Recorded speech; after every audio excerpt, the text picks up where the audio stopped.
Kuya Carlo. Kain tayo, ate. Yan, umorder ako ng burger. Pero may baon ako na pork chop and cucumber. So, ito yung rice ko. So, inuna ko muna yung cucumber first.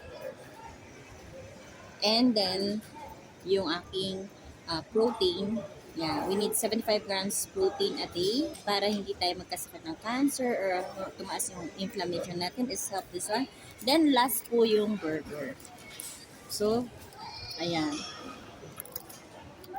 Carlo, kakain ka nito para makalakad ka na, ha? Get well soon.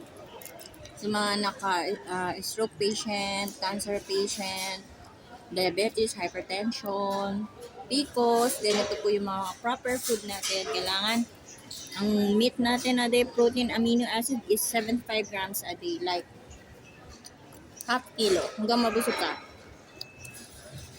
Then, kainin nyo po yung taba kasi yun po yung natural collagen.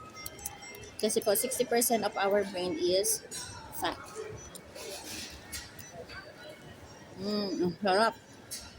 Then, let's ko na tong burger ko. Mamaya. So, buwa pati. Ngayon po tayo. Yummy. So yummy. I eat what I want.